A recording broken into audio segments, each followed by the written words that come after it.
महर्षि भृगु ने गुस्से में आकर भगवान विष्णु की छाती पर जोर से लात मार दी। छाती पर माता लक्ष्मी का वास होता है।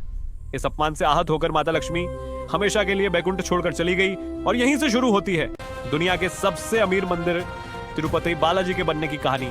बैकुंठ छोड़ने के बाद माता लक्ष्मी सीधे पृथ्वी पर आ गई। यहाँ दक्षिण में एक राजा थे, आकाश राजन। एक दिन जब राजा एक यज्ञ के लिए मिट्टी खोदने के लिए जमीन पर अपना कुदाल चलाते हैं, तभी जमीन फटती है और एक चमकता हुआ कमल का फूल बाहर आता है। उस फूल में एक नन्ही सी दिव्य बालिका थी। राजा ने उस बच्ची का नाम पद्मावती रखा और उसे अपनी राजकुमारी की तरह बड़े लाड़ प्यार से पाला।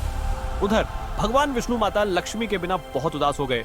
उन्हें ढूंढते हुए वह धरती पर तिरुमाला की पहाड़ियों पर आ गए। माता के वियोग में वह इतने दुखी थे कि उन्होंने खाना पीना छोड़ दिया और एक चींटी के टीले के अंदर बैठकर गहरे ध्यान में चले गए।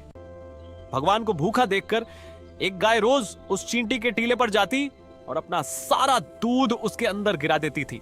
एक दिन गाय चराने वाले ने यह देख लिया। उसे लगा कि गाय दूध बर्बाद कर रही है।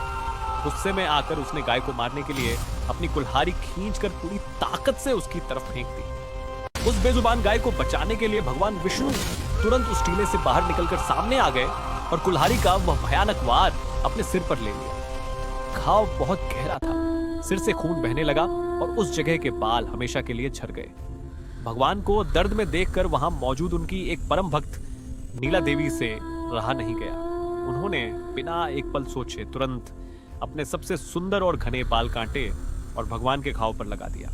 बाल तुरंत प्रभु के सिर से झुर गए। उनका यह बलिदान देखकर भगवान ने नीला देवी को वरदान दिया, कलयुग में जो भी भक्त मेरे दर्शन करने आएगा और अपने बालों का दान करेगा, उसका सारा अहंकार और पाप नष्ट हो जाएगा।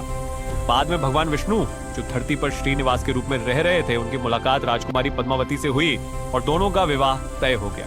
क्योंकि पद्मावती एक बहुत बड़े राजा की बेटी थी, इसलिए एक शाही शादी की जरूरत थी, लेकिन प्रभु के पास धन नहीं था। इसलिए भगवान श्रीनिवास ने धन के देवता कुबेर से एक बहुत बड़ा कर्ज लिया।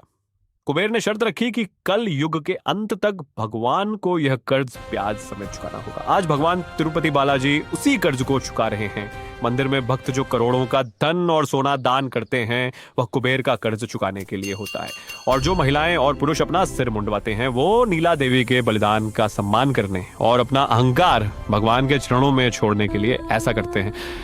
अगर आप भी भगवान बालाजी के भक्त हैं, आप भी भगवान बालाजी के भक्त हैं, कमेंट्स में लिखें गोविंदा गोविंदा। अगर आप भी भगवान से प्यार करते हैं तो हमारे चैनल को सब्सक्राइब करें।